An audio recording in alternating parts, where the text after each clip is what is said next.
फकीर आदमी है, झोला लेके चल पड़ेंगे जी। लेकिन पूरी दुनिया में आपने ऐसा कोई फकीर देखा है जो 1,40,000 का चश्मा लगाता हो, खुद अभी मजा आएगा ना भिड़ो, घूमते हैं 12 करोड़ की मर्सिडीज में, मतलब भिक्षा मांगकर यहाँ पर फॉरेन टूर भी कर लिए और डिजिटल कैमरा भी खरीद लिया डिजिटल कैमरा के रिलीज होने से पहले। कौन है ये लोग, कहां से आते हैं ये? और नरेंद्र मोदी अपने आप को गरीब ही नहीं, बहुत गरीब परिवार का बताते हैं। मित्रों, मैं बचपन में रेल के डिब्बे में चाय बेचता था। ये फंस गया सीएम। वाह क्या फकीरी है। वो भगवान है हमारे, हम उनकी पूजा करते हैं। सच तो ये है दोस्तों कि ये लोग हमारे हिंदू धर्म को ही तोड़ने मरोड़ने लग गए अपने नफरत खोर एजेंडा को फैलाने के लिए। तो रुको जरा, सब्र करो, बोला धक्का मुक्की नहीं करने का, आराम से लेने का। हाँ नमस्कार दोस्तों, जर्नलिस्ट जल्दी बोल, कल सुबह पनवेल निकलना है। अनिल यादव एक बीजेपी वर्कर मंगल वाजपेयी से बात कर रहे थे कानपुर में। मंगल एक लोडर का काम करते हैं, यानी गाड़ियों में सामान चढ़ाने का काम करते हैं। इसकी माँ का भोला चेहरा। क्या बताए? योगी साहब, मेरा मंगल वाजपेयी है, यहाँ लोडर का काम करवाते हैं। साथ ही साथ ये बीजेपी एमएलए महेश त्रिवेदी के लिए वॉलंटियर भी करते हैं। ये उम्मीद जता रहे थे कि बीजेपी इस बार 400 पार करेगी। तू समझा? हाँ। नहीं, तू समझा नहीं। चुनाव में किसका माहौल है? बीजेपी जीतेगी, ये भी जीतेगी 400 के ऊपर। लेकिन जैसे जैसे बात आगे बढ़ती है, मंगल अपनी परेशानियों के बारे में बताते हैं। वो बताते हैं कि उनके पास बिजली नहीं, सीवर की व्यवस्था नहीं। राजा जी अपनी शक्तियों का पूरा इस्तेमाल कर रहे हो, लेकिन लौंडा यहाँ नहीं रुक। बिजली नहीं है घर में, हमारे पास लैट्रिन घर में नहीं है, हमारे पास सीवर व्यवस्था नहीं है। उन्होंने बीजेपी एमएलए महेश त्रिवेदी को कई बार कहा, हमने महेश त्रिवेदी से भी कई बार कहा कि 20 फुट पाइप पड़ना है, तो अगर पड़ जाए तो हमारे घर की सीवर व्यवस्था बन जाए। नहीं बन पाई। उन्हें अच्छा, हमको सिखा रिया है। अच्छा, कुछ भी नहीं मिला और ना ही उन्हें कुछ मिलने की उम्मीद है। त्याग तपस्या की मूर्ति है कि कुछ नहीं मिला, लेकिन उसके बावजूद कोई शिकायत नहीं है और ना कोई उम्मीद है मिलने की, और ना उम्मीद है मिलने की। हमको मारो, हमको जिंदा मत छोड़ो सालो। हम कोई मंदिर का घंटा है कि कोई भी आके बजा जाता है? ये रेलवे की हड़ताल कब खत्म होगी? लेकिन फिर भी वो खुद को भाजपा का भक्त कहते हैं। लेकिन ये तो कहा जाता है ना कि भूखे पेट ना होए भजन गोपाला। इस पर मंगल वाजपेयी जवाब देते हैं कि ऐसा कुछ नहीं है, आदमी बालू खाकर भी पेट भर सकता है, यानी कि मिट्टी खाकर भी पेट भर सकता है। ये फंस गया सीएम। सब हो जाता है अगर संत चलेगा, अगर संत चलेगा तो सब हो जाता हो। बालू खा के पेट भर लेता हो। इन्हें कोई शिकायत नहीं है।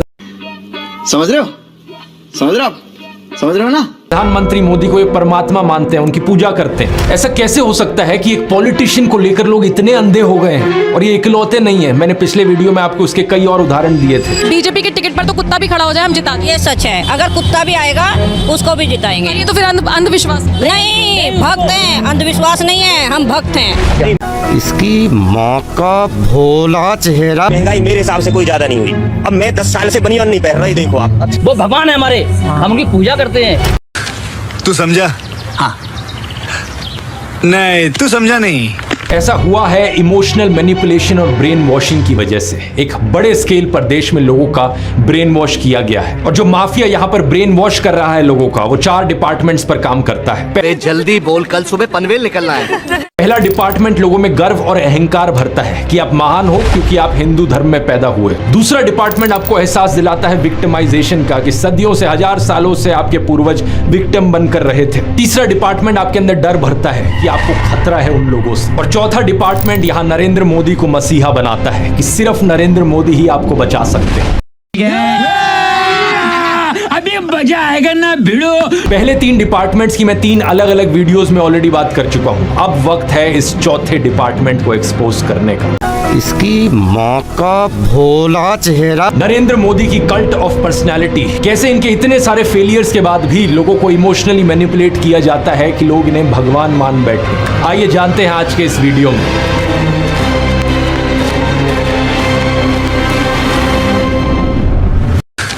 तू समझा? हाँ। नहीं, तू समझा नहीं। जून 2013 की बात है दोस्तों। राइटर नीलांजन मुखोपाध्याय ने एक किताब लिखी नरेंद्र मोदी के ऊपर। ये एक बायोग्राफी थी। इस किताब में लिखा गया कि कैसे नरेंद्र मोदी जब 6 साल के थे, वडनगर रेलवे स्टेशन पर गुजरात में वो चाय बेचा करते थे। ये राजा जी अपनी शक्तियों का पूरा इस्तेमाल कर रहे हो, लेकिन लौंडा यहाँ नहीं रुक। चाय बेचने वाला किस्सा तभी से लेकर नरेंद्र मोदी की संघर्ष की कहानी का ये एक मेजर टॉकिंग पॉइंट रहा है। 2015 में जब टाइम मैगजीन ने प्रधानमंत्री मोदी का इंटरव्यू लिया तो उन्होंने बताया कि कैसे वो एक बहुत गरीब परिवार से आते थे, कैसे बचपन में वो चाय बेचा करते थे रेलवे स्टेशन पर। इनकी एग्जैक्ट लाइनें सुनिए। मैं पॉवर्टी में पैदा हुआ हूँ, बचपन में मेरा पूरा बचपन पॉवर्टी में बीता है। मेरे लिए पॉवर्टी एक तरीके की पहली इंस्पिरेशन थी मेरी जिंदगी में। लेकिन जल्दी बोल, कल सुबह पनवेल निकलना। कितनी सच्चाई है इन बातों में। बहुत से लोगों ने टाइम टू टाइम सवाल उठाए हैं, जैसे कि नरेंद्र मोदी के बचपन की ये फोटो देखिए। वे 1950 यानी 1950 में पैदा हुए थे। क्या उस समय किसी गरीब परिवार में पैदा हुए बच्चे के पास ऐसे कपड़े होंगे? जरा खुद ही सोचकर देखिए। सूट तक पहन रखे हैं इन्होंने अपनी बचपन की फोटोज में। मैं खुद 1994 में एक मिडिल क्लास फैमिली में पैदा हुआ हूं, लेकिन मेरी तो बचपन की ऐसी कोई फोटो नहीं मिलेगी आपको जिसमें मैंने कोई सूट पहन रखा हो। तो रुको जरा, सबर करो। बोला धक्का मुक्की नहीं करने का, आराम से लेने का। हाँ। और नरेंद्र मोदी अपने आप को गरीब ही नहीं, बहुत गरीब परिवार का बताते हैं। इंडिया टुडे ने इनकी पुराने घर की एक फोटो पब्लिश करी थी, स्क्रीन पर देखिए। बहुत बड़ा घर नहीं है, लेकिन क्या आपको ये 1950s के किसी बहुत गरीब परिवार का घर दिखता है? परिवार में नरेंद्र मोदी के 5 भाई और 1 बहन है। ये फंस गया सीएम। 2 साल पहले नरेंद्र मोदी के छोटे भाई प्रहलाद मोदी ने कहा था कि उन 5 भाइयों में से जिसका नंबर लगता था वो मदद करने चले जाता था। उनके पिता ने पूरी जिंदगी चाय बेची, उन 5 भाइयों और 1 बहन को बड़ा किया। इसलिए नरेंद्र मोदी को चाय बेचने वाले का बेटा कहना चाहिए। ये पत्रकारों की गलती है। इसकी माँ का भोला चेहरा। सब भाइयों ने चाय बेची है, मेरे पिता ने पूरी जिंदगी चाय बेची, पूरी जिंदगी। इसीलिए कहा जाए तो चाय बेचने वाले का बेटा कहना चाहिए, चाय बेचने वाला नहीं कहना चाहिए। ये पत्रकारों की गलती है। तू समझा? हाँ। नहीं, तू समझा नहीं। 2014 में कांग्रेस नेता अहमद पटेल ने कहा था कि नरेंद्र मोदी कभी चाय वाला नहीं थे, बल्कि वो एक कैंटीन ठेकेदार थे। अब कांग्रेस की बात पर कितना यकीन किया जाए नहीं किया जाए, लेकिन 2021 में बीजेपी ने भी ये कैंटीन वाली चीज अनइंटेंशनली एक्नॉलेज करी थी। ये बड़ी अच्छी बात कही आप। रेलवेज मिनिस्टर अश्विनी वैष्णव ने इंस्ट्रक्ट किया ऑफिशियल्स को कि वो वडनगर रेलवे स्टेशन पर एक कैंटीन को ब्यूटीफाई करें। इंडिया टुडे के आर्टिकल में यह क्लियरली लिखा हुआ है और इसके नीचे एक फोटो भी लगी है इस टी स्टॉल / कैंटीन की जो नरेंद्र मोदी के पिता चलाया करते थे। हाल ही में लिखे गए CNN के इस आर्टिकल को देखिए। नीलांजन मुखोपाध्याय खुद कहते हैं कि मोदी की जो पॉवर्टी की कहानी है वो ग्रॉसली एग्जैजरेटेड है, यानी कि बहुत बढ़ा चढ़ा कर लोगों को बताई गई है। इतना ही नहीं, एक दूसरे आर्टिकल में नीलांजन बताते हैं कि नरेंद्र मोदी के पिता के पास इतने पैसे थे कि वो मोदी और उनके भाइयों को स्कूल भेज पाए। और स्कूल जाने का मतलब था कि वो कहीं और फुल टाइम काम नहीं कर सकते थे, बस वो स्कूल के बाद अपने पिता का हाथ बटाया करते थे। ये सब सुनकर एक बहुत बड़ा सवाल आपके मन में आएगा कि ऐसी कहानियों को क्यों बढ़ा चढ़ा कर हमें बताया जाता है। इसकी माँ का भोला चेहरा। नीलांजन कहते हैं ऐसा इसलिए किया जाता है ताकि इंडियन पब्लिक को एक आइडिया बेचा जा सके। मित्रों, मैं बचपन में रेल के डिब्बे में चाय बेचता था और आज आपके सामने खड़ा हूं। ये बड़ी अच्छी बात कही आप। कोई भी इंसान अगर समझदारी से सोचे तो वो जानता है कि इस बात से फर्क नहीं पड़ता। एक अच्छा नेता गरीब परिवार से भी आ सकता है और अमीर खानदान से भी आ सकता है, और यही चीज कही जा सकती है एक बुरे नेता या डिक्टेटर के बारे में भी। उदाहरण के तौर पे बात करें, कंबोडिया का जो डिक्टेटर था पोल पॉट, वो एक अमीर खानदान से आता था। इसकी माँ का भोला चेहरा। लेकिन इटालियन डिक्टेटर बेनिटो मुसोलिनी एक गरीब परिवार में पैदा हुआ था। उसके पिता एक ब्लैक स्मिथ थे और वो बड़े गर्व के साथ इन चीजों को प्राउडली एक्सप्रेस करता था कि कैसे वो जनता के बीच से निकल कर आया है। रशियन डिक्टेटर जोसेफ स्टालिन के पिता एक मोची थे, यानी जूते बनाने वाले, और माँ एक धोबिन थी। और दुनिया तू समझा? हाँ। नहीं, तू समझा नहीं। का सबसे जाना माना तानाशाह हिटलर भी एक गरीब परिवार में पैदा हुआ था। लेकिन गरीब परिवार में पैदा होने का मतलब ये नहीं कि उसने गरीबों के लिए काम किया था अपने करियर में। उल्टा जानते हो क्या, हिटलर चंदा धंधा का मॉडल चलाता था अपना खुद का। उसके समय में बहुत सी क्रॉनी कैपिटलिस्ट कंपनियों ने करोड़ों का प्रॉफिट कमाया। राजा जी अपनी शक्तियों का पूरा इस्तेमाल कर रहे हो, लेकिन लौंडा यहाँ नहीं रुक। IG फार्बन, डॉयचे बैंक, BMW, कुछ गाड़ियों की कंपनीज जिनको आज आप जानते हैं और कुछ लोग इन गाड़ियों के पीछे बड़ा भागते हैं। पोर्शे, मर्सिडीज बेंज, फोल्क्सवागन, इन सब कंपनियों ने चंदा डोनेट किया था हिटलर को अपने समय में। 2016 में BMW ने माफी भी मांगी थी इस चीज को लेकर। इस आर्टिकल को देखिए, रिग्रेट एक्सप्रेस किया था कि वो एक समय पर हिटलर को सपोर्ट किया करते थे। इंडिया की बात करें तो हाल ही में हमने देखा इलेक्टोरल बॉन्ड स्कैम। मैंने पूरा वीडियो बनाया इस पर कि कैसे ये एक घोटाला नहीं बल्कि घोटालों का भंडार था। तू समझा? हाँ। नहीं, तू समझा नहीं। बहुत सी कंपनियों को इससे फायदा हुआ और आम जनता को नुकसान। पिछले 10 सालों में प्रधानमंत्री मोदी के मित्र जैसे कि गौतम अडानी भरपूर तरीके से अमीर बनते रहे और देश के 80 करोड़ गरीब लोगों को 5 किलो मुफ्त अनाज लेने पर मजबूर कर दिया गया। बेरोजगारी और महंगाई ने गरीब लोगों की कमर तोड़कर रख दी है आज के दिन। अब तो ऐसी सिचुएशन आ चुकी है कि नरेंद्र मोदी खुद को गरीब परिवार का बताते हुए जिन राहुल गांधी को एलीट वर्ग का प्रोजेक्ट करते थे, युवराज कहते थे, आज वही राहुल गांधी खुल्लम खुल्ला गरीबों को कह रहे हैं कि वो गरीबों के हैं और नरेंद्र मोदी अडानी अंबानी जैसे अमीर सेठों के हैं। अभी मजा आएगा ना भिड़ो। अडानी को बिना मजदूरी बिना कुछ लाखों करोड़ रुपए देते हैं तो कहते देखो देखो देखो विकास हो रहा है। हमने मनरेगा किया, मजदूरी के लिए पैसा दे रहे हैं और कहते हैं गरीबों की आदत बिगाड़ रहे हैं। मैं आपका हूँ, वो उनके हैं। इसकी माँ का भोला चेहरा। राहुल गांधी कह रहे हैं कि जितना रुपया नरेंद्र मोदी ने अडानी को दिया है उतना रुपया वो देश के गरीब लोगों को देंगे। और मैं देश को फिर से दोहरा के कह रहा हूँ, जितना पैसा नरेंद्र मोदी जी ने इनको दिया है ना, उतना ही पैसा हम हिंदुस्तान के गरीब लोगों को देने जा रहे हैं। महालक्ष्मी योजना, पहली नौकरी पक्की योजना, इन योजनाओं के माध्यम से करोड़ों लाखपति बनाएंगे। इन्होंने 22 अरबपति बनाए, हम करोड़ों लाखपति बनाए। तू समझा? हाँ। नहीं, तू समझा नहीं।